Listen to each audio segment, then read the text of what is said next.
السلام عليكم ورحمة الله وبركاته. الحمد لله نحمده ونستعينه ونستغفره ونؤمن به ونتوكل عليه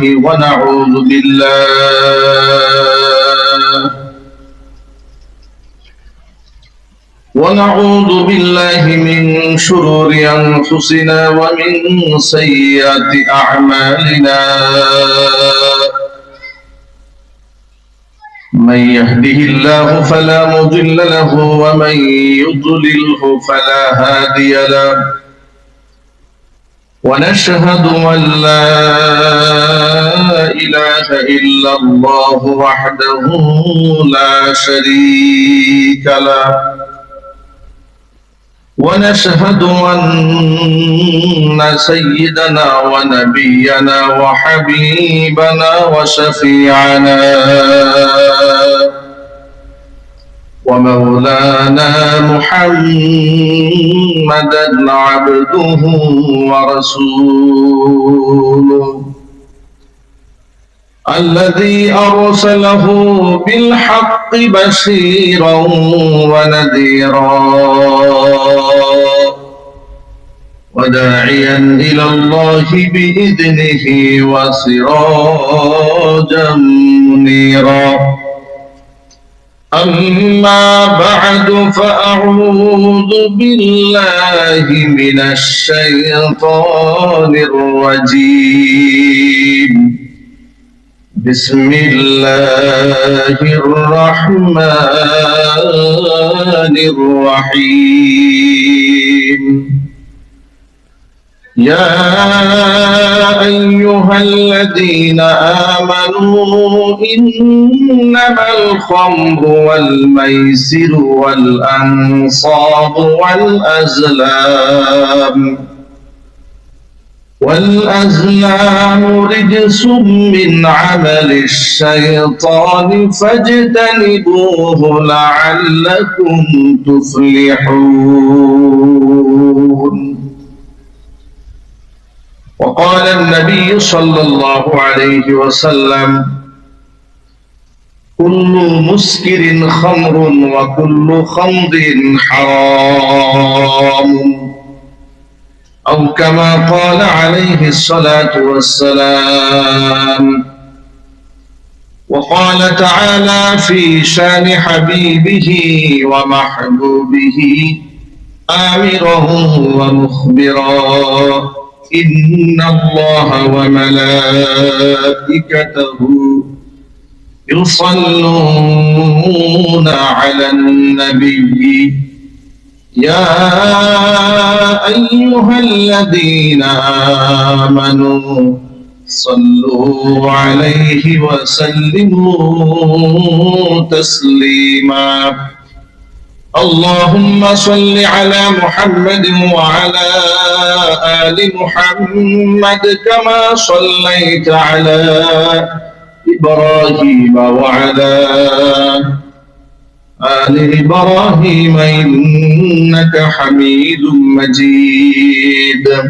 اللهم بارك على محمد وعلى آل محمد كما باركت على إبراهيم وعلى آل إبراهيم إنك حميد مجيد.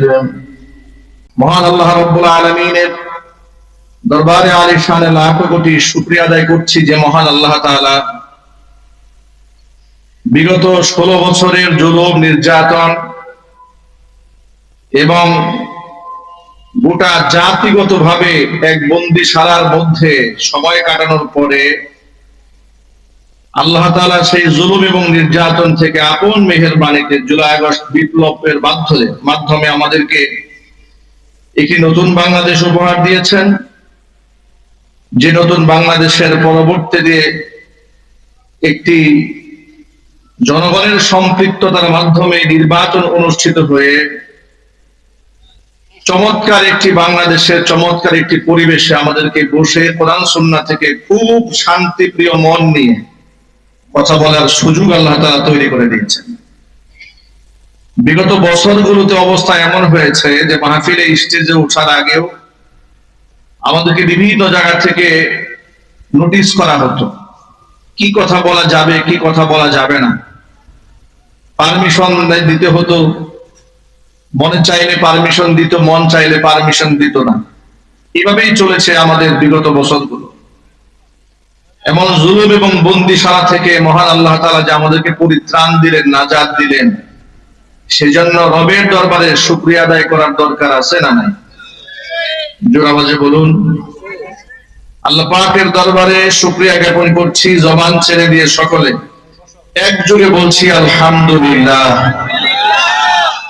রব্বানা লাকাল হামদ হামদান কাসীরা তাইয়িবান মুবারাকান ফীহি ইয়া রাব্বি লাকাল হামদু কামা ইয়ানবাগি লিজালালি ওয়াজহিকা ওয়া আযীমি সুলতানিকা। মহান আল্লাহ তাআলা আজকে তাফসীরুল কোরআন মাহফিলকে কবুল করুন। আমিন। দারুল উলুম হাজী গিয়াসউদ্দিন খান মেম্বার বাড়ি মাদ্রাসাকে আল্লাহ তাআলা কিয়ামত পর্যন্ত কবুল করুন। আমিন। মরহুম হাজী গিয়াসউদ্দিন খানের কবরটাকে আল্লাহ বেহেশতের বাগান বানান। আমিন। আল্লাহ পাক তার জিন্দেগীর গুনাহ খাতা মাফ করে দেন। আমিন। তার আত্মীয় স্বজনের কবর আযাবকে আল্লাহ মাফ করে দেন। আমিন। যে তিনজন ছেলে মাথায় পাগড়ি পেয়েছে মহান আল্লাহ তাআলা তাদেরকে হক্কানা আলেম হিসেবে কবুল করুন। আমিন। জাতির রাহবার হিসেবে দাঈ ইলাল্লাহ হিসেবে আল্লাহ পাক তাদেরকে কবুল এবং মঞ্জুর করুন। আমিন। গতকালকে খুব ঘটা করে বাংলাদেশে গত দুদিন ধরেই চলছে খুব হাঁকডাক পহেলা বৈশাখকে কেন্দ্র করে, এবং ফেসবুক অনলাইন সোশ্যাল মিডিয়াতে খুব বিতর্ক তর্কের ঝড় শুরু হল। দেখুন, আমি কোরআন মাজিদ থেকে ছোট্ট একটা আয়াতে কারিমা তেলাওয়াত করেছি, সূরাতুল মাইদার 90 নম্বর আয়াত তেলাওয়াত করেছি। সেই আয়াতের আঙ্গিকে কিছু কথা আপনাদের সামনে উপস্থাপন করব, যদি আল্লাহ পাক বলার তৌফিক দান করেন। মহান আল্লাহ তাআলা আমাদেরকে একটি পূর্ণাঙ্গ জীবন ব্যবস্থা উপহার দিয়েছে। আমরা যারা মুসলমান, আমাদেরকে পূর্ণাঙ্গ জীবন ব্যবস্থা উপহার দিয়েছে। আমার শিক্ষা, আমার দৈনন্দিন আমল, আমার ব্যক্তিগত আমল, আমার পারিবারিক জীবন, আমার সামাজিক কর্মকাণ্ড, আমার রাজনৈতিক কর্মকাণ্ড, সকল ক্ষেত্রে ইসলামিক দিক নির্দেশনা আছে। আছে না নাই? এতে কি আপনারা খুশি না বেজার? খুশি। আল্লাহ পাক যে এত বিস্তর একটা জীবন উপহার আমাদেরকে দিলেন, আপনারা খুশি না বেজার? খুশি। নখ কতটুকু কাটতে হয় ইসলাম শিখিয়ে দিয়েছে, চুলটা কিভাবে কাটতে হয় তাও ইসলাম শিখিয়েছে। ইদানিং আমাদের ছেলেরা দেখি মাথায় চুল কাটে, এই দুই পাশ থেকে একদম নেড়া করে ফেলে, আর মাথার চুলগুলো বড় রাখে না? অনেকেই বলে এগুলো টিকটকার ছেলেরা এগুলো করে, যারা টিকটক করে, ভিডিও বানায়, রিলস টিলস করে, লম্বা লম্বা চুল রাখে, মানে এক কিংবদন্তি মাথা, এক ভৌতিক চেহারা। বাস্তবতা আছে কিনা? এখন এই যে চুল নতুন করে রাখা হলো আর টিকটক শুরু হলো এই প্রজন্মের কাছে, কিন্তু এই চুলের ব্যাপারে 1000 বছর আগে নবী করিম সাল্লাল্লাহু আলাইহি ওয়াসাল্লাম স্পষ্ট করে বলেছেন, সাহাবায়ে কেরাম বলেছেন, নাহানা রাসূলুল্লাহ সাল্লাল্লাহু আলাইহি ওয়াসাল্লাম আনিল কুযাত। আল্লাহ নবী আমাদেরকে কুযা করতে নিষেধ করেছেন। জিজ্ঞেস করা হলো কুযা কি জিনিস? কুযা মানে হচ্ছে মাথার চুলের কিয়দাংশ কেটে আর কিয়দাংশ লম্বা করে রাখা, এটাকে কুযা বলা হয়। অথচ সেই হারাম কাজটা আজকে সমাজে কত ছেলেরা করছে, হর হামেশা করে যাচ্ছে। মানে চুলটা কি করে কাটতে হয় তার দিক নির্দেশনা ইসলাম দিয়েছে। একেবারে আদনা আমল, আপনি টয়লেটে যাচ্ছেন, বাথরুমে ঢুকছেন, আপনি কোন পা দিয়ে ঢুকবেন আপনারা বলেন তো? একটু জোরে বলুন। আপনারা মনে মনে ভাবছেন, হুজুর আপনি আমাদেরকে মক্তবের পড়া পড়াচ্ছেন। ইসলাম দেখুন, সালমান ফারসি রাদিয়াল্লাহু তাআলা আনহু এত বড় সাহাবী, তাকে উপহাস করে, ঠাট্টা করে, বিদ্রুপ করে এক অমুসলিম বলে, মুহাম্মদ সাল্লাল্লাহু আলাইহি ওয়াসাল্লাম তোমাদেরকে শিখায় তোমরা কিভাবে বাথরুমে যাবে, কিভাবে তোমরা বাথরুমে বের হবে, এরকম একটা হালকা জিনিস তোমাদের নবী তোমাদেরকে শেখায়। এই উপহাসটাকে তিনি গর্বের সাথে গ্রহণ করে তিনি কি জবাব দিলেন? তিনি বললেন, হ্যাঁ, আমাদের নবী তো আমাদের পিতার আসনে বসেছেন। বাবা যেমন তার সন্তানকে হাতে করে করে একটু একটু হাঁটতে শেখায়, বাবা যেমন তার সন্তানকে হাঁটতে শেখায়, আমাদের নবী আমাদেরকে শেখায় আমরা সন্তান হিসেবে কোন পা দিয়ে বাথরুমে ঢুকবার, কোন পা দিয়ে বের হবো, তাও আমাদের নবী আমাদেরকে শিখিয়ে দেয়। উপহাসের কথাটাকে তিনি উপহাসের জায়গায় রাখেন নাই, গৌরব হিসেবে গ্রহণ করেছেন। চিৎকার দিয়ে বলেন সুবহানাল্লাহ। মানে একটুখানি বোঝার চেষ্টা করুন যে আমি কোন পা দিয়ে বাথরুমে ঢুকছি, বাম পা দিয়ে, বের হবো কোন পা দিয়ে, ডান পা দিয়ে। আপনার জবাবে বলুন তো, মসজিদে ঢুকার সময় কোন পা দিয়ে ঢুকতে হয়? ডান পা দিয়ে। বের হতে হয় কোন পা দিয়ে? বাম পা দিয়ে বের হতে হয়। খাবার সামনে এসেছে, আমার গোটা জীবনটা যে ইবাদত, তার কয়েকটা এক্সাম্পল।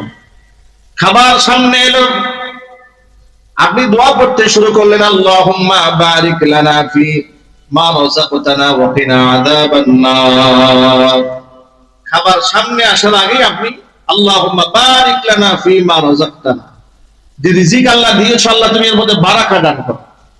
ওয়া কিনা আযাবান নার, হে আল্লাহ জাহান্নামের আগুন থেকে আমাদেরকে রক্ষা করো। আপনি দোয়া করে নিয়েছেন, খাবারে হাত দিচ্ছেন বিসমিল্লাহ বলে, বিসমিল্লাহি ওয়া আলা বারাকাতিল্লাহ, আল্লাহর বরকতের উপরে আল্লাহর নাম নিয়ে খানা শুরু করলেন। এবার বলুন তো, তৃপ্ত করে দেওয়ার মালিককে? আপনি বিসমিল্লাহ পড়তে ভুলে গেছেন, খাবারের মাঝখানে মনে পড়েছে, তখন কি পড়তে হয়?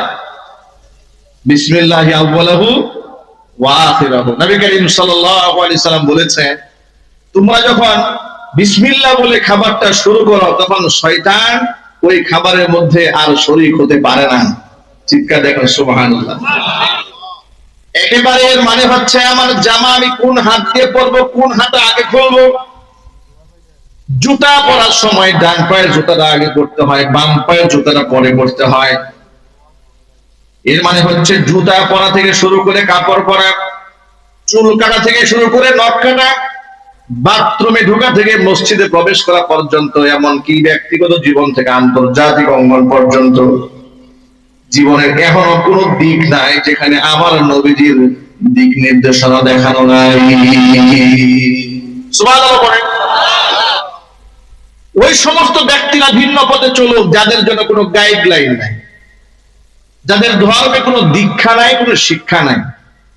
পৃথিবীতে এমন ধর্ম আছে যেখানে নারী পুরুষের অবাধ মেলামেশাকে সাপোর্ট করে, এমনকি ধর্মীয় ইবাদত হিসেবে করে।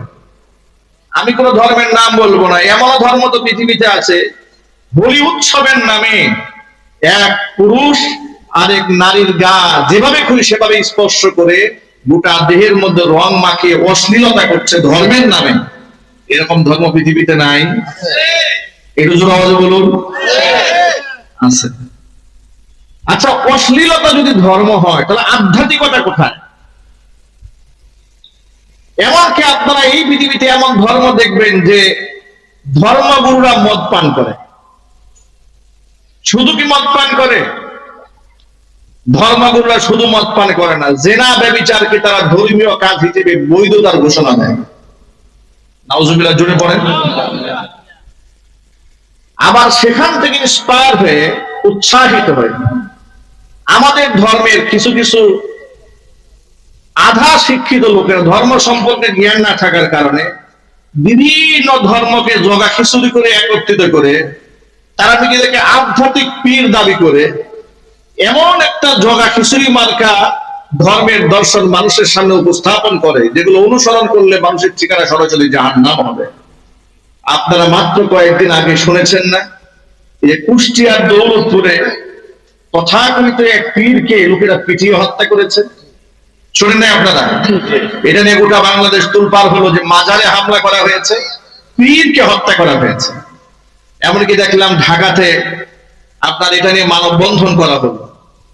যাকে পীর বলা হয়েছে, যে পীরকে হত্যা করা হয়েছে, যে যাকে বলা হলো যার ব্যাপারে যে মাজারে হামলা করা হয়েছে, আমি একটু ব্যক্তিগতভাবে তথ্য তালাশ করতে চেষ্টা করলাম যে তিনি কেমন পীর।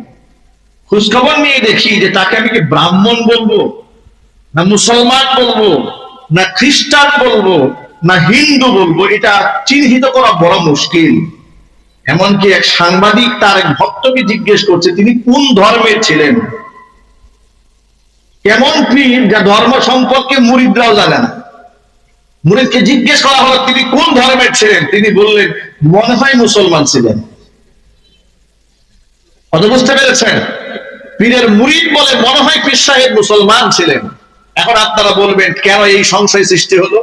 কারণ এই পীর সাহেব যে খানকা তৈরি করেছে, খানকার উপরে যে গম্বুজটা বানিয়েছে, গম্বুজের উপরে খ্রিস্টানদের ক্রুশ চিহ্ন দেওয়া, সেই দিক থেকে মনে হয় তিনি খ্রিস্টান ধর্মের অবলম্বী।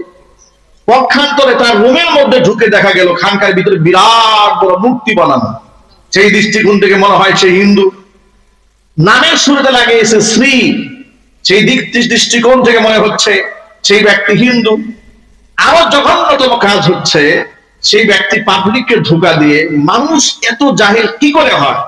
ঘুম থেকে যখন সে উঠে 4-5 জন মহিলা তার হাত এবং পা দুধ দিয়ে ধৌত করে দেয়, এবং সেই যে পা ধোয়া দুধ, হাত ধোয়া দুধ, শরীর অঙ্গ প্রত্যঙ্গ ধুয়ে যে দুধটা পড়ে, সেটা এলাকা 50 থেকে 100 থেকে 20-30 জন মহিলা তার শরীর ধৌত করা দুধকে পান করে। এমনকি সেই ইসলাম সম্পর্কে, কোরআন সম্পর্কে এত বাজে বাজে কথা বলেছে, এক পর্যায়ে এসে এমন কথা বলেছে কোরআন যে লিখেছে সে মূর্খ, কোরআন যে পড়ে সে আরো মূর্খ। মানুষের তো ধৈর্যের একটা স্কেল আছে, সীমা আছে। আপনার বাক স্বাধীনতা আছে বলে আপনি যাচ্ছে তাই বলতে পারবেন না, ঠিক না? ঠিক জোরে বলে। আপনাদেরকে মজার একটা তথ্য শোনাই। বাক স্বাধীনতার দোহাই দিয়ে এই বাংলাদেশে আল্লাহর নবীকে গালি দেওয়া হয়েছে।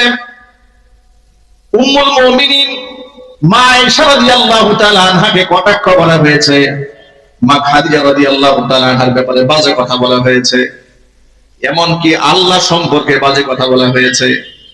আলেম ওলামা যখন প্রতিবাদ জানায়, তখন এই দেশের তথাকথিত বামপন্থী আর রামপন্থীরা বলে এগুলা হচ্ছে মুক্তমনা সাংবাদিকতা, মুক্তমনা লেখিকা, মুক্তমনা লেখক, মুক্তমনা গবেষক। নাউজুবিল্লাহ পড়েন। এর মানে আপনি আল্লাহরে গালি দেন তো মুক্তমনা হয়ে যাবেন, রাসূলকে গালি দেন আপনি স্বাধীন চেতা হয়ে যাবেন। আচ্ছা, পৃথিবীতে বাক স্বাধীনতার নামে তারা যে স্বেচ্ছাচারিতাকে স্বাধীনতা হিসেবে ঘোষণা করে, এমন স্বাধীনতা পৃথিবীর কি কোনো দেশে আছে? জোরাবাজি বলেন আছে? যে সমস্ত এই সমস্ত বাম এবং রামেরা সাধারণত ভারতের সাম্রাজ্যবাদী কট্টরপন্থী হিন্দু, তাদের গোলামি করে, দাসত্ব করে, হিন্দুত্ববাদের পক্ষে সবসময় কলম ধরে। আমি ওই সমস্ত গোলামদেরকে বলতে চাই, তোমরা একটু ভারতের মাটিতে গিয়া, সেখানে গিয়ে আপনারা তোমরা মূর্তির বিরুদ্ধে একটু সমালোচনা করে দেখো তো, সাহস আছে কতটুকু দেখি। সমালোচনা করবে দূরের কথা, সেখানে মুসলমানরা আপন ধর্ম পালন করতে গিয়া মৃত্যুর সম্মুখীন হয়। কয়েকদিন আগে এক মুসলমানকে জনসম্মুখে দিনের বেলায় ভর করে জবাই করে হত্যা করা হয়েছে। ঠিক আছে, ঠিক বলেন? নাউজুবিল্লাহ বলেন। তোমরা কাকে বাক স্বাধীনতার কথা বলো? তোমরা ফ্রিডম স্পিচের কথা বলো, যে এটা হচ্ছে আমাদের মুক্তমনা বাক স্বাধীনতা, যা খুশি আমরা তাই বলবো। না, তুমি বলতে পারবে না। কাফের বেঈমানদের দেশে দেখো, তাদের স্বার্থ বিরোধী কোনো কথা বলা যায় না। তার ছোট্ট একটা এক্সাম্পল দেই আপনাদেরকে। বাংলাদেশের দুজন ইসলামিক স্কলার কয়েকদিন আগে অস্ট্রেলিয়াতে গিয়েছিলেন প্রবাসীদের দাওয়াতে মাহফিল করার জন্য। একজন নাম হচ্ছে ডক্টর মিজানুর রহমান আজহারি, আরেকজন হচ্ছে শাইখ আহমদুল্লাহ। দুজন ব্যক্তি অস্ট্রেলিয়াতে গেলেন। আপনারা পত্রপত্রিকায় শুনেছেন, মিডিয়াতে পেয়েছেন যে তাদের ভিসা অস্ট্রেলিয়া কর্তৃপক্ষ ক্যান্সেল করে দিয়েছে। তাদেরকে সেখান থেকে বহিষ্কার করা হয়েছে। ইস্যু কি ধরা হয়েছে? ইস্যু ধরা হয়েছে তাদের বিগত জীবনের বক্তৃতার মধ্যে ইহুদি বিদ্বেষ পাওয়া গেছে, ইহুদিদের ব্যাপারে তাদের বিষোদ্গার পাওয়া গেছে, এই জন্য তাদের ভিসা ক্যান্সেল করে দেওয়া হয়েছে। একটু বোঝার চেষ্টা করেন, এই পৃথিবীর নিকৃষ্ট কুখ্যাত সন্ত্রাস ইহুদিরা, এটি কোনো সন্দেহ আছে আপনাদের? আরো যদি বলো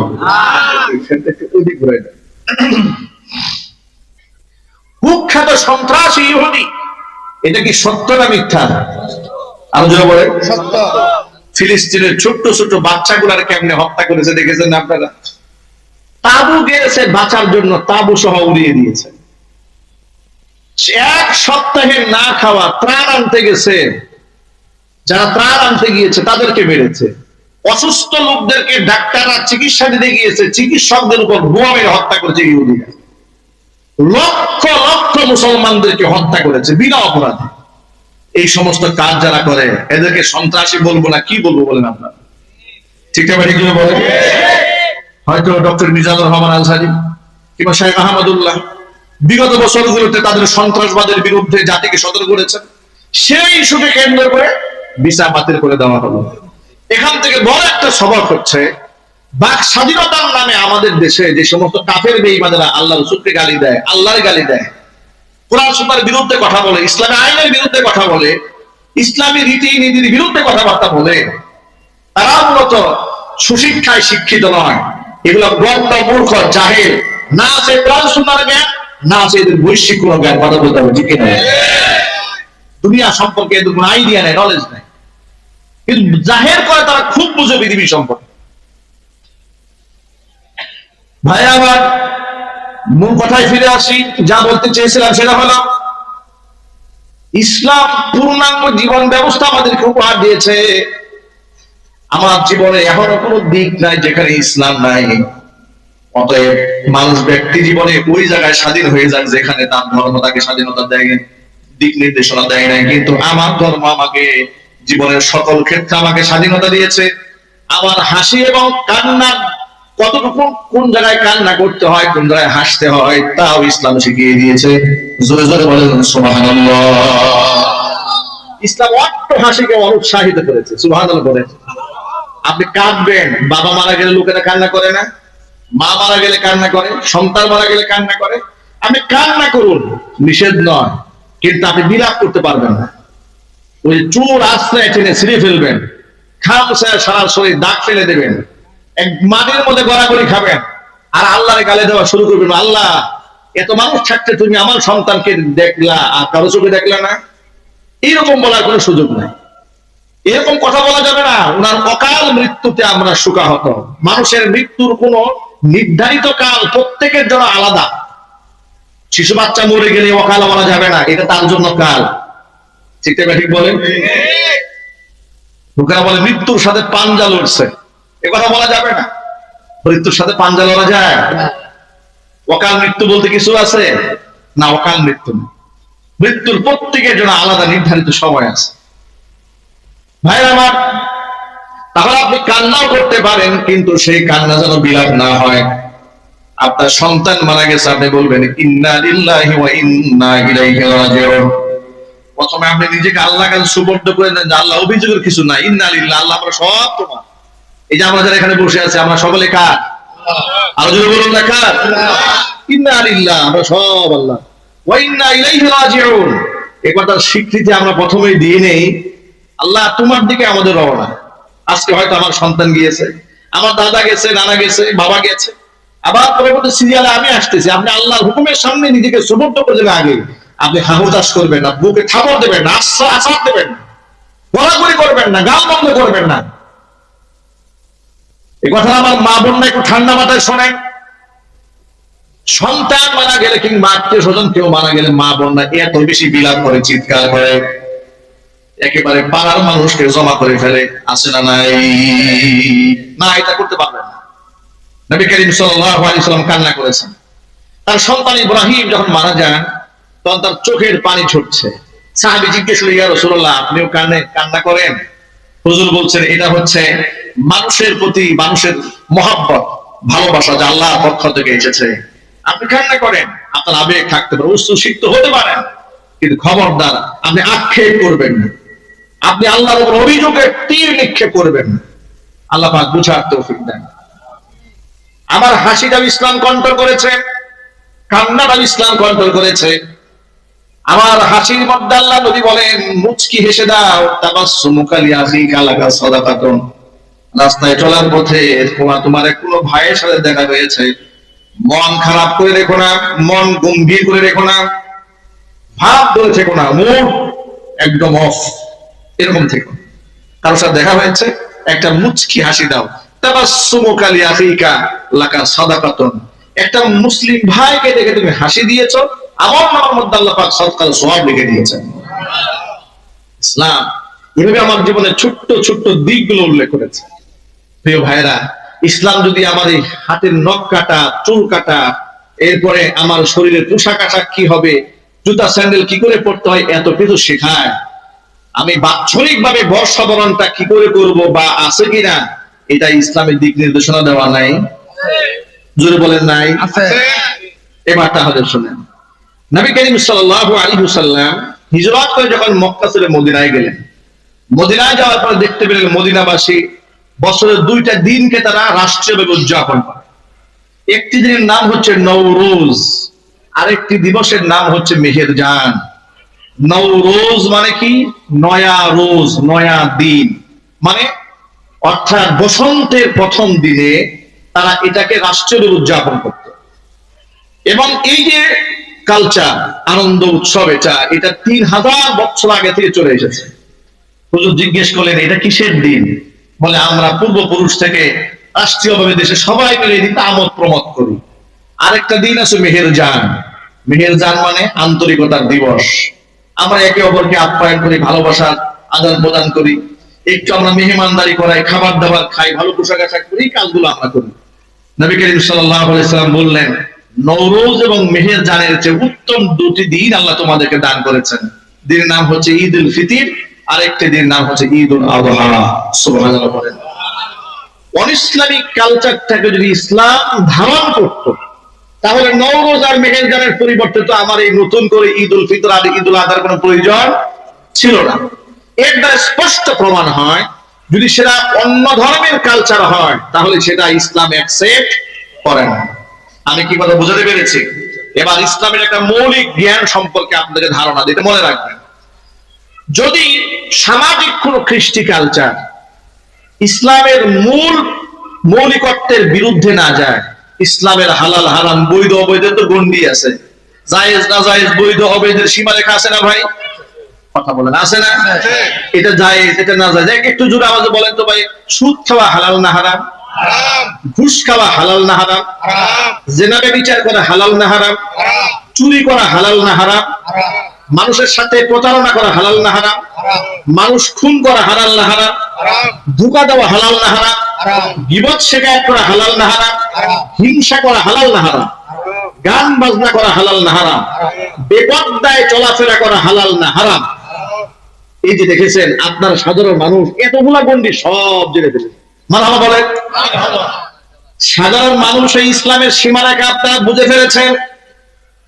এবার শুনেন, ইসলামের সীমারেখায় যে হারাম যা বলা হলো, এখন এই ধরনের কোন কাজ যদি সামাজিক কালচার হিসেবে প্রতিষ্ঠিত না থাকে, বৈধ কাজ যদি হয়, যেমন আমাদের দেশের কৃষকেরা ধান কাটতে গিয়া আপনারা এই যে মই দিয়ে ক্ষেত পরিষ্কার করছে, বোঝা বহন করার জন্য মাথার মধ্যে বাঁশের এক ধরনের ক্যাপ ব্যবহার করছে, চা পাতা তোলার জন্য পিঠের মধ্যে ঝুড়ি ব্যবহার করছে, আছে না নাই? আছে না ভাই? এখন আপনি বলবেন, এটা কি হালাল না হারাম? এগুলা কি হারাম? না, এগুলা সংস্কৃতি, এগুলা গড়ে উঠেছে এই কালচার, যেটা ইসলামের সঠিক যে দিক নির্দেশনা, হালাল এবং হারাম, বৈধতার যে সীমারেখা, এটা ক্রস করে নাই। এই জন্য আপনি এই বৈধ কাজকে অবৈধ করতে পারবেন না, আপনার জন্য এটা বৈধ, কোনো অসুবিধা নেই।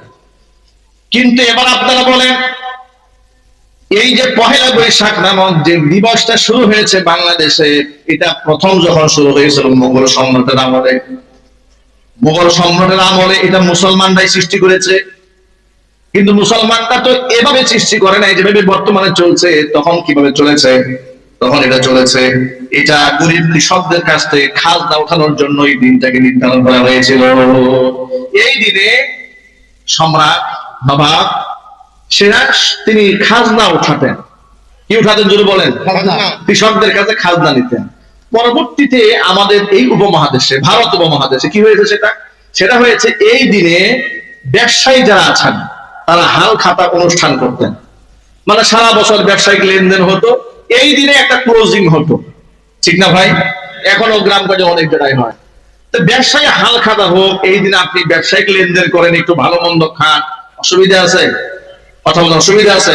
আর এটা তো হারামের গণ্ডির ভেতরে না, নিষিদ্ধের কাতারে পড়ে নাই। আর এভাবেই চলে আসতেছিল, এমনকি 90-এর দশক পর্যন্ত এভাবেই চলে এসেছে। এমনকি আমাদের বাংলাদেশে চারুকলা থেকে যে মিছিলটা বের হয়, এটা প্রথমে এটার নাম ছিল আনন্দ শোভাযাত্রা নাম ছিল। কি নাম ছিল ভাই? আনন্দ শোভাযাত্রা। লোকেরা বলতো যে বছরের প্রথম দিন আমরা একটা আনন্দ মিছিল করি, বছরের প্রথম দিন ইত্যাদি।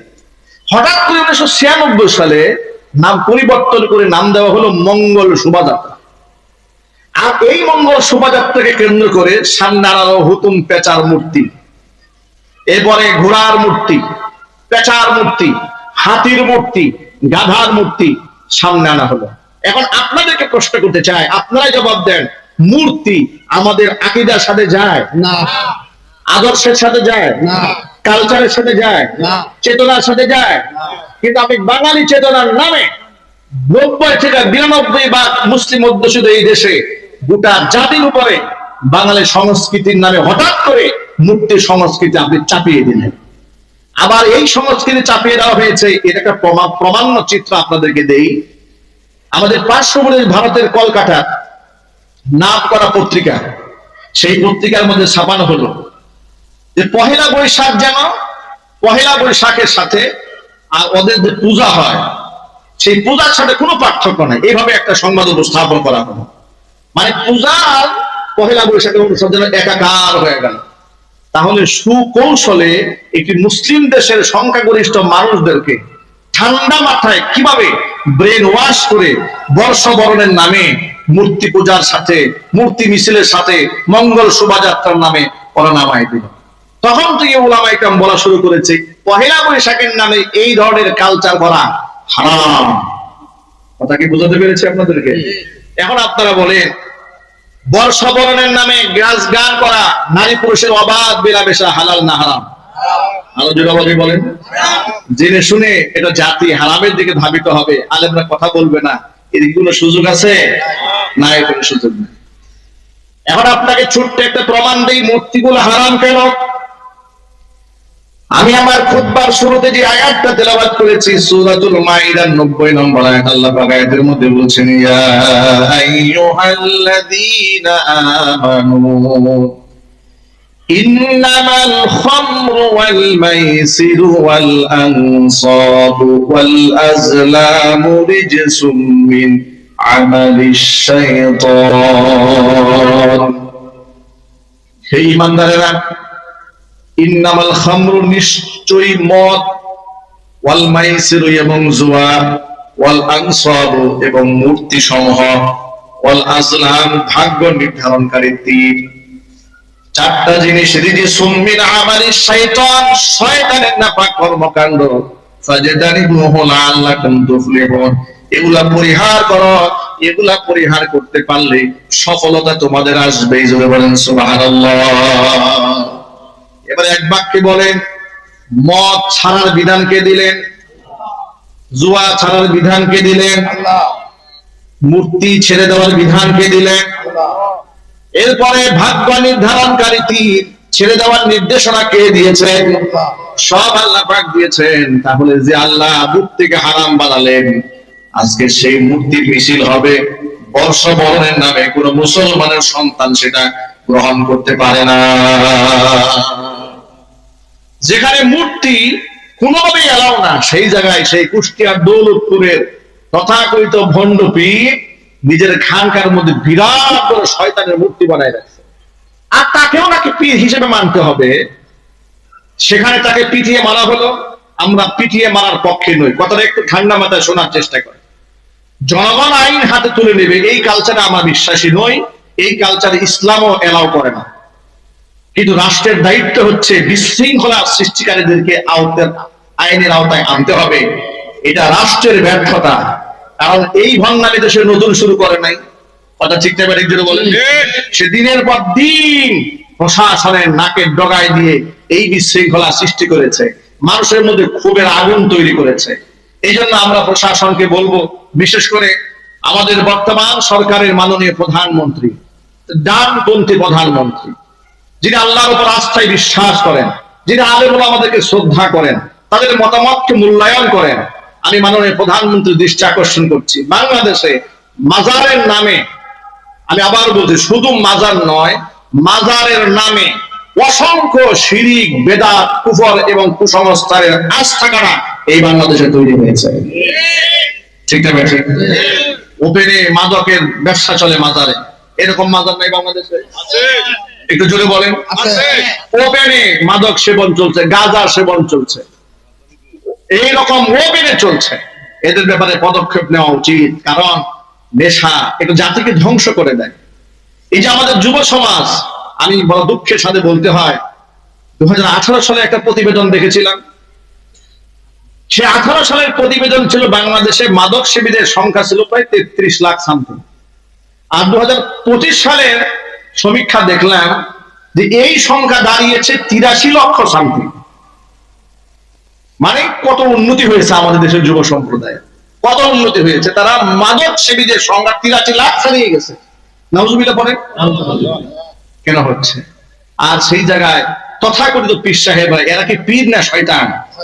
এদের কি পীর বলার সুযোগ আছে? এরা না হিন্দু না মুসলমান না খ্রিস্টান, তাতেই তো খুঁজে পাওয়া যায় না। এদের আচরণ দেখলে, আমল দেখলে, আখলাক দেখতে এদেরকে আইডেন্টিফাই করা যায় না কোন ধর্মের লোক। সে হয়ে গেছে খানকার পীর। এভাবে মানুষের ঈমান নষ্ট করছে, আকীদা নষ্ট করছে। প্রশাসনের দায়িত্ব হচ্ছে, রাষ্ট্রের দায়িত্ব হচ্ছে এই ভণ্ডামিগুলো বন্ধ করে দেওয়া। ঠিক আছে? মানুষের ঈমান এবং আমলকে সংরক্ষণ করতে হবে। এই সমস্ত জায়গার মধ্যে ওপেনে নাচ গান হয়, হয় না ভাই? আরো দুঃখের কথা শুনে আপনাদেরকে, ওই এখানে বছর খানেক আগে আরেকটা ঘটনা ঘটেছে এই শয়তানের দরবারে। কি হয়েছে? তার এক মুরিদ মারা গেছে। এলাকাবাসী যথারীতি তার জানাজা পড়িয়েছে। জানাজার নামাজ শেষ করার পরে এবার পীর সাহেবের পক্ষ থেকে বলা হলো, তোমাদের জানাজা হয়েছে? বলে হ্যাঁ হয়েছে। আমাদের কিছু আনুষ্ঠানিকতা বাকি আছে। জানাজার পরে আনুষ্ঠানিকতা কি থাকে? মহল্লার লোকেরা বলে যে জানাজা শেষ হওয়ার পরে তারা হারমোনিয়াম এবং ঢোল বাজানো শুরু করলো। ব্যান্ড পার্টি করে তারে কবরে শোয়ানো হলো এবং সেটা ভিডিও ফুটেজ আমাদের হাতে আছে। এই বিষয়কে কেন্দ্র করে এলাকায় হট্টগোল হলো, তার বিরুদ্ধে মামলা হলো, সে জেলও পেয়েছে। তাহলে এই ভণ্ডামি তো সে নতুন করে নাই। আমাদের মনে একটা কষ্ট লাগে কি জানেন? আমাদের বাংলাদেশে অনেক নিরীহ আলেমরা জেল খাটে, তাদের জামিন হয় না সহজে। এখনো পর্যন্ত বড় আশ্চর্যের সাথে বলি, এখনো পর্যন্ত বাংলাদেশের কারাগারে অনেক নিরীহ আলেমরা আছে, বিনা অপরাধে জেল খাটতেছে, তাদের জামিন হয় না। পক্ষান্তরে জামিন হয়ে যায় ওই দেখি আপনার আবুল সরকার, আল্লাহরে এত বড় বাজে কথা বললো, তার জামিন হয়ে গেল। এরপর আসাদুর নামক কুখ্যাত এক নাস্তিক আছে, আল্লাহকে এত বড় গালি দিয়েছে, এটার মুখে উচ্চারণ করাই সম্ভব না। কোরআন সম্পর্কে যে কি বাজে কথা সে বলেছে যে কোরআনের উপর দাঁড়িয়ে পেশাব করবে। এই লোকের জামিন হয়, কিন্তু আলেমদের জামিন হয় না। এই যে আপনারা অনেক সময় প্রশ্ন তুলেন না, পিটায় কেন মারা হলো, এদেরকে প্রশাসনের কাছে দিলেই ভালো হতো। এই দেশের লোকেরা বাধ্য হয়ে এদেরকে পিটায় হত্যা করে। ঠিক আছে?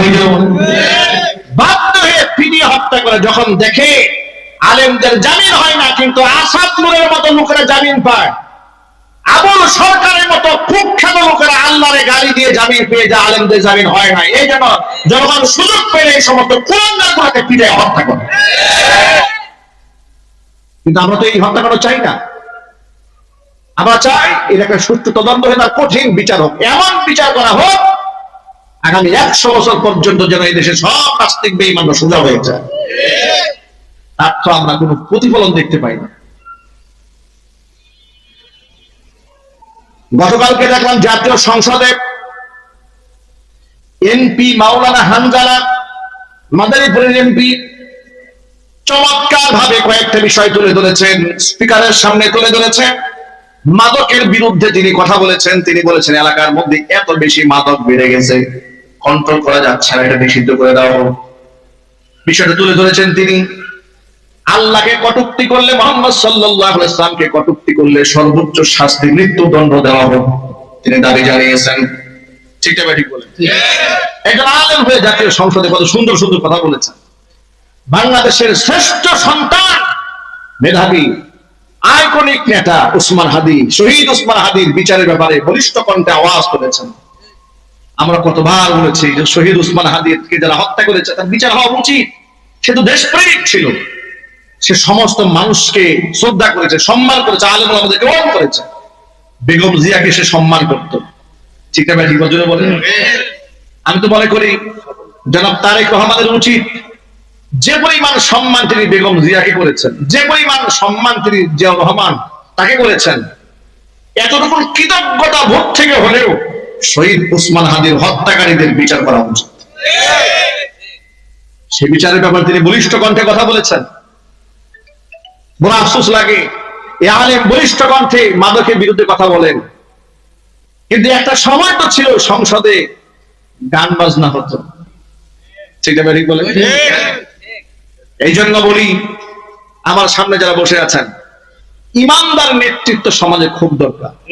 নামাজি নেতৃত্ব যদি সমাজে না আসে, আমাদের বাংলাদেশের বর্তমান কাইকুবাদ সাহেব ধর্মমন্ত্রী, তার একটা কথা আমার প্রায় সময় আমি বলি, তিনি দেখলাম সাংবাদিকদেরকে বলতেছেন যে আল্লাহর আইন মানার আগ পর্যন্ত তিনি শান্তি আসবে না। এর চেয়ে সত্য কথা আর কিছু হতে পারে না।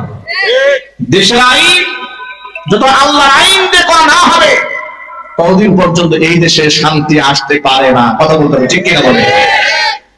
আপনি দুর্নীতি ঠেকাতে পারবেন না। তো দুর্নীতি আপনি কিভাবে বন্ধ করবেন? আইন করে দুর্নীতি বন্ধ করা যায় না। সিসি ক্যামেরা লাগিয়ে দুর্নীতি বন্ধ করতে পারবেন না।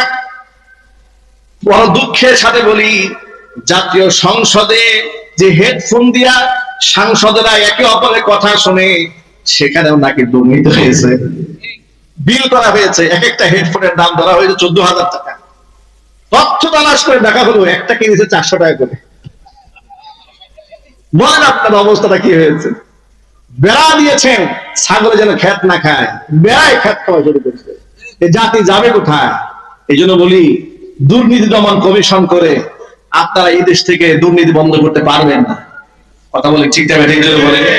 যাদেরকে দায়িত্ব দিবেন এগুলো এক একটা সে বড় দুর্নীতিবাজ। কাকে দিয়ে আপনি ঠেকাবেন? পুলিশ দিয়ে ঠেকাবেন? বিগত 54টা বছর বাংলাদেশি ইতিহাস প্রমাণ করেছে সবচাইতে নিকৃষ্টতম শয়তানি করেছে পুলিশ প্রশাসন। মানুষ গুম করা, খুন করা, টর্চার করা, রিমান্ডে নির্যাতন চালানো, চোখ উপড়িয়ে ফেলা, এই সমস্ত কাজ কারা করেছে? পুলিশ প্রশাসন করেছে। এদের প্রতি মানুষের এমন ঘৃণা তৈরি হয়েছিল, ইন্টারিম গভর্নমেন্ট এদের পোশাক বদলাই দিতে বাধ্য হয়েছে। পোশাক বদলাইলে কি চরিত্র বদলায় যায়? কি বলেন আপনারা? পোশাক চেঞ্জ করলে কি চরিত্র চেঞ্জ হয়ে যায়? না, চেঞ্জ হয় না। এই জন্য আধ্যাত্মিক ভাবে জাতিকে গড়ে তুলতে হয়, যে কাজটি 1000 বছর আগে মুহাম্মদ রাসূলুল্লাহ সাল্লাল্লাহু আলাইহি ওয়াসাল্লাম করতে সক্ষম হয়েছে। এমন একটা জাতি গঠন করতে সক্ষম হয়েছিলেন, তাদেরকে এনএসআই দিয়ে পাহারা দেওয়ার প্রয়োজন হয় না, ডিবি দিয়ে পাহারা দিতে হয় নাই। এক একজন সাহাবী নিজেই নিজের পাহারাদার হয়েছে। কেউ যদি নিজে কোনো অন্যায় করে ফেলেছে, হুজুরের সামনে এসে কান্না করে দিয়েছে। হুজুরের সামনে এসে বারবার বলেছে, তাহিরনি ইয়া রাসূলুল্লাহ, হে আল্লাহর নবী, আমি তো গুনাহ করে দেহনা পাক বানিয়ে ফেলেছি, আপনি আমারে পাক বানিয়ে দেন। সেটা হচ্ছে আত্মশুদ্ধি। মানুষের অন্তরে পরকালের ভয় থাকতে হবে, কবর আযাবের ভয় থাকতে হবে, সুয়াল জবাব সম্পর্কে অবগত হতে হবে। দিন শেষে, বেলা শেষে আমার রবের সামনে একাকী দাঁড়াতে হবে। আমার সন্তান আমার অপকর্মের ভার বহন করবে না। আপনি এক বাক্যে জবাব দিয়ে বলেন তো, আমার সন্তানকে আমার পাপের বোঝা বহন করবে?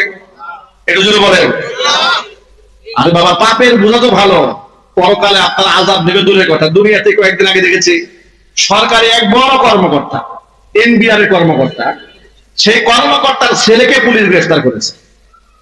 ছেলেকে গ্রেফতার করার পরে প্রিজন ভ্যান থেকে ছেলে সাংবাদিককে ডেকে ডেকে বলছে যে আমার বাবা যদি দুর্নীতি করে থাকে তাহলে বাবাকে অ্যারেস্ট করবে, আমার অ্যারেস্ট করলো কেন? কথা বুঝতে পেরেছেন? কথা বুঝলেন মনে হয়। ছেলে প্রিজন ভ্যান থেকে বাবার দুর্নীতির দায় ছেলে নেবে না। ছেলে বলছে যে আমার বাবা যদি দুর্নীতি করে থাকে সে দায় তো তার, পুলিশ প্রশাসন আমারে গ্রেফতার করলো কেন? আমার বাবারে গ্রেফতার করুন। ভাইরা, যারা দুর্নীতি করেন, যারা সুদ খান, ঘুষ খান, যারা ফাইল আটকায় টাকা নেন, একটু সবক গ্রহণ করেন এখান থেকে। সামান্যতম পুলিশ প্রশাসন গ্রেফতার করেছে, এটাই সন্তান আপনার দায়ভার নেবে না। কিয়ামতের ময়দানে জাহান্নামের আগুনের দায়ভার আপনার সন্তান কি করে নেবে? আপনার স্ত্রী কি করে নেবে জাহান্নামের আগুনের দায়ভার? আপনি সামান্য একজন আশরাফুল মাখলুকাত, ছোট্ট একটা মানুষ, আদম সন্তান, আপনার এত লোভ, এত লালসা, আপনি হাজার কোটি টাকার মালিক হতে হয় আপনাকে, শত কোটি টাকার মালিক হতে হয় আপনাকে। আপনি যা ইনকাম করেছেন আপনার 14 গোষ্ঠী খেয়েও তো শেষ করতে পারবেন। ঠিক আছে? গত সরকার আমলে শুনেছি 28 লক্ষ কোটি টাকা দেশ থেকে বিদেশ পাচার হয়ে গেছে। 28 লক্ষ কোটি টাকা। কল্পনা করা যায়? আমরা নাকি গরিব দেশের মানুষ।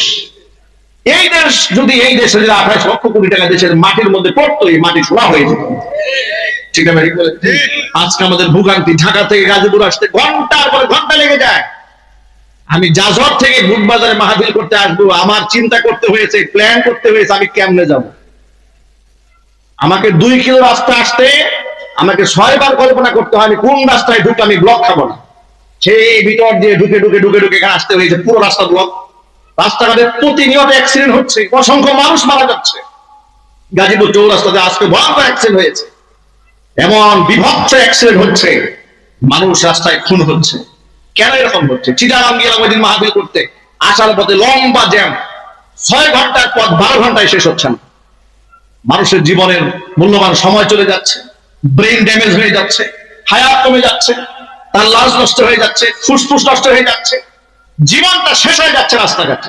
এই অনিয়ম, এই জাতিকে কি করে আপনি সারাবেন কলিজার মধ্যে আল্লাহর ভয় না থাকলে? কথা ঠিক আছে? এই জন্য বলেন, আমার প্রিয় বন্ধুগণের জন্য বলি, 1500 বছর আগে বিশ্বনবী মুহাম্মদ রাসূলুল্লাহ সাল্লাল্লাহু আলাইহি ওয়াসাল্লাম যে পদক্ষেপ গ্রহণ করেছিলেন, মানুষকে আধ্যাত্মিক ভাবে পবিত্র যদি না বানানো যায় তাহলে এই মানুষগুলোকে ভালো বানানো যাবে না। এই জন্য কোরআন বলেছে কদ আফলাহা মান যাক্কাহা, ওই ব্যক্তি সফল যে ব্যক্তি নিজেকে আত্মশুদ্ধি করে নিয়েছে। জোরে বলেন সুবহানাল্লাহ। এবার আপনারা এক বাক্যে বলেন, রবের সামনে দাঁড়াতে হবে কিনা? আল্লাহর সামনে দাঁড়াতে হবে না? শুধু হুজুরা দাঁড়াবে, আপনারা দাঁড়াবেন না? সবাইকে দাঁড়াতে হবে। সবাইকে যেহেতু রবের সামনে দাঁড়াতে হবে, তাহলে রবের সামনে দাঁড়ানোর আগে নিজেকে প্রস্তুতি নিয়ে যেন আমরা দাঁড়াতে পারি, সেই তৌফিক আল্লাহ দান করেন। আজকের পর থেকে আমরা কোনো প্রকার মাদকের সাথে সংশ্লিষ্ট হব না। বলেন ইনশাআল্লাহ। এক ওয়াক্ত নামাজ আমরা কাজা করব না। বলেন ইনশাআল্লাহ। আমরা নারী পুরুষের অবাধ মেলামেশাকে অ্যাকসেপ্ট করব না। বলেন ইনশাআল্লাহ। আমরা দুর্নীতিকে গ্রহণ করব না। বলেন ইনশাআল্লাহ।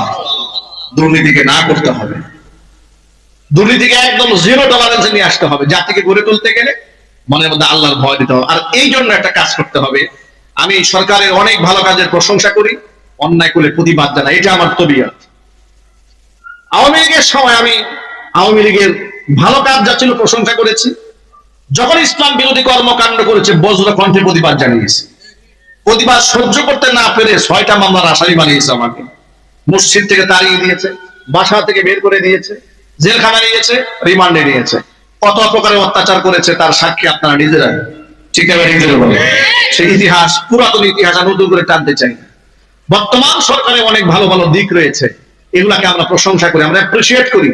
মাননীয় ধর্মমন্ত্রীর প্রশংসা করেছি, যারা তারেক রহমান আলেম আমাদেরকে ডেকে পরামর্শ নিয়েছেন, প্রশংসা করেছি। ঈদের দিনে তার বাড়িতে আলেমদেরকে দাওয়াত দিয়েছেন, আমাদেরকেও কার্ড দিয়ে দাওয়াত দিয়েছেন, আমরা প্রশংসা করেছি যে আলেমদেরকে তিনি মহব্বত করেন, শ্রদ্ধা করেন, সম্মান করেন। এই ভালো ভালো দিকের পাশাপাশি তাকে একটু সতর্ক থাকতে হবে, তার মন্ত্রী পরিষদের মধ্যে কিন্তু 2-1টা হুতুম পেশা আছে। বরবাদ গুলিস্তান কে লিয়ে এক হি উল্লু কাফি। ঠিক আছে? ফুল বাগান ধ্বংস করার জন্য একটা হুতুম পেশা যথেষ্ট। বরবাদ গুলিস্তান কে লিয়ে এক হি উল্লু কাফি। गुलिस्तां की हार शक पे उल्लू बैठे हैं फिर अंजाम गुलिस्तां किया होगा। ডালে ডালে যদি হুতুম পেঁচা বসে তাহলে বাগানের অবস্থাটা কি হবে? আমাদের যিনি সাংস্কৃতিক মন্ত্রী একজন হিন্দু ভদ্রলোক, তিনি কি করলেন, কয়েকদিন আগে প্রস্তাবনা দিলেন প্রাইমারি লেভেলে স্কুলগুলোতে গানের শিক্ষক নিয়োগ দিতে হবে। নাউজুবিল্লাহ পড়েন। আচ্ছা, আপনাদেরকে তো বিনয়ের সাথে জিজ্ঞেস করি, আমাদের দেশের প্রাইমারি স্কুলে গানের শিক্ষক নিয়োগ দেওয়া খুব দরকার? আরো জোরে বলেন। যেখানে গোটা দুনিয়ার মধ্যে যুদ্ধ লেগে যাচ্ছে, পৃথিবী কম্পিটিশন করছে, এখন মুসাবাকা করছে, প্রতিযোগিতা করছে, তারা ক্ষেপণাস্ত্র বানাচ্ছে, মিসাইল বানাচ্ছে, সফটওয়্যার আবিষ্কার করছে, তারা এখান থেকে বসে 3000 কিলোমিটার দূরের শত্রুকে টার্গেট করছে, 4000 কিলোমিটার দূরের শত্রুকে টার্গেট করছে, মাটির নিচ দিয়ে কেমনে আক্রমণ করা যায়, পানির নিচ দিয়ে কি করে আক্রমণ করা যায়, এগুলো নিয়ে গবেষণা করছে। আমার দেশের মন্ত্রী পরিষদের লোকেরা গবেষণা করছে এই জাতিকে কেমনে গান শেখানো যায়, কি গান গায়ে মোকাবেলা করবেন শত্রুকে। এই ভণ্ডামি বাদ দিতে হবে, কথা বলতে হবে, ঠিক না? এগুলো বলেন, এই ভণ্ডামি বাদ দিতে হবে। গানের শিক্ষক নয়, প্রত্যেকটা প্রাইমারি স্কুলে ধর্মীয় শিক্ষক নিয়োগ দিতে হবে। বাচ্চাদেরকে দিন শেখান, শিশুকাল থেকে আল্লাহকে চেনান, শিশুকাল থেকে পরকাল চেনান। সে ডাক্তার হবে, ইমানদার ডাক্তার হবে, ঠিক না? ঠিক। সে ব্যক্তি ইঞ্জিনিয়ার হবে, ইমানদার ইঞ্জিনিয়ার হবে, রডের পরিবর্তে বাঁশ ঢুকাবে না। কোথায় যেন দেখলাম ব্রিজ বানাচ্ছে, আপনার বাঁশ দিয়ে ব্রিজ বানাচ্ছে। শয়তানি তো লিমিট থাকা উচিত। এদের শয়তানি দেখে মনে হয় শয়তানও কান্না করে, ঠিক না? ঠিক বলেন। সুতরাং আমরা এই ব্যাপারগুলোতে সরকারকে বলবো, এই যে সাংস্কৃতিক মন্ত্রী যে প্রস্তাব দিয়েছে তা শুধু প্রত্যাখ্যানই করবেন না, এর তীব্র নিন্দা জানাবেন। এটা তার মাথায়, সরকারের বয়স হয়েছে মাত্র 1-2 মাস, 2 মাসের মধ্যে এত প্রয়োজনীয় কাজ বাদ দিয়ে অনেক গানের শিক্ষক নিয়োগের জন্য পাগল হয়ে গেল। এগুলো বন্ধ করতে হবে, ঠিক না? ঠিক জন্য বলেন। সরকারকে সঠিক সিদ্ধান্ত গ্রহণ করার তৌফিক দান করে, জোরে বলেন আমিন। প্রিয় বন্ধুগণ, আমাদের বুটবাজার কেন্দ্রীয় মসজিদের সামনে এ পর্যন্ত কত মানুষ রোড অ্যাক্সিডেন্টে মারা গেছে আল্লাহ ছাড়া কেউ জানে না, ঠিক না? ঠিক বলেন। আমি যখন জুমার দিন আসি, যেহেতু আমার বাসাটা রাস্তার উপরে, এবার আসতে হয় কতবার। সাধারণত একদিকে তাকিয়ে রাস্তা পার হওয়ার কথা, বাংলাদেশের একটা রাস্তা এরকম নয় যে আপনি একদিকে তাকায় পার হতে পারবেন। কোন দিকে জিব্রাইল আসবে, আর কোন দিকে মিকাইল আসবে, আর কোন দিকে আজরাইল আসবে, এইটা আপনারা বুঝতে পারবেন না, ঠিক না? ঠিক বলেন। চতুর্দিকে তাকাতে হয়। আর টেসলা কোম্পানির অটো তো আছেই, এরা কোন সময় গায়ের উপর দিয়ে উঠাই দেয় তার ঠিক নাই। এই জন্য আমরা প্রশাসনের দৃষ্টি আকর্ষণ করছি, বিশেষ করে গাজীপুরের সিটি কর্পোরেশনের বর্তমানে যিনি প্রশাসকের দায়িত্ব গ্রহণ করেছেন শওকত সরকার সাহেব, আমরা শওকত ভাইকে বলবো যে আমাদের এখানে একটা ফুট ওভার ব্রিজ করে দেওয়ার জন্য, ঠিক আছে? বলেন, মানুষ যেন খুব সহজে রাস্তাটা পার হতে পারে। আর বিআরটির প্রকল্প, এটা যে কি প্রকল্প এটা বোঝার জন্য মনে হয় গোটা জাতিকে নতুন করে স্কুলে ভর্তি হতে হবে। এটা যে কি প্রকল্প বানিয়েছে, এই যে মাঝখানে মাঝখানে কাউন্টার বানিয়েছে, কি কাউন্টার বানিয়েছে না দোকানপাট বানাইছে, ঘর বাড়ি বানাই রাখছে, হাজার হাজার কোটি টাকা লুটপাট করে খেয়ে ফেলেছে। একটা রাষ্ট্রকে কি করে দেউলিয়া করতে হয়, এরকম বিআরটি প্রকল্প দেখলেই বোঝা যায় যে রাষ্ট্রকে কেমনে দেউলিয়া বানাইতে হবে, ঠিক না? ঠিক বলে। যাই হোক, ওরা অপকর্ম করেছে, আল্লাহ পাক এদেরকে সাময়িক শাস্তি দিয়েছে। চূড়ান্ত শাস্তির ফয়সালা কিন্তু হয় নাই, চূড়ান্ত শাস্তির ফয়সালা হবে কাল কিয়ামতের ময়দানে। লক্ষ কোটি মানুষের অধিকার নিয়ে খেলা করেছেন, মানুষ হক নষ্ট করেছেন। ওই যে খেলা হবে বলে গোটা জাতিকে মাতিয়ে তুলতে, উনি তো একদম দুবাই গিয়ে খুব আমোদ প্রমোদে আছে, গাড়ি নিয়ে বউ পোলাপান নিয়ে খুব মাস্তিতে জীবন কাটাচ্ছে। ওনার কর্মীরা দেশে দেশে জেল খাটে আর মার খায়, আর ওনারা বউ পোলাপান নিয়ে খুব ফুর্তি করে, আর এই দেশের ল্যাংটা পোলাপান রাস্তাঘাটে মিছিল করে। ঠিক না? আমি আমার সমস্ত ভাইদেরকে বলবো, এই ধরনের ভণ্ড, প্রতারক, মিথ্যুক, ধোঁকাবাজদের পেছনে তোমরা আর রাজনীতি করবে না। এরা নিজেদের আখেরে গুটাই নিয়ে বিদেশ চলে গেছে, তোমাদের কপালে শুধু জুতার বাড়ি আছে। সুতরাং সাবধান, তোমরা হাঁটবে তো ইমানদারদের পেছনে হাঁটবে, যারা জীবন দেবে কিন্তু দেশ ছাড়বে, কথা বলতে হবে, ঠিক কিনা? বলেন। মহান আল্লাহ রাব্বুল আলামিন আমাদের ঐক্যবদ্ধ হওয়ার তৌফিক দান করেন, সকলে জোরে করে আমিন।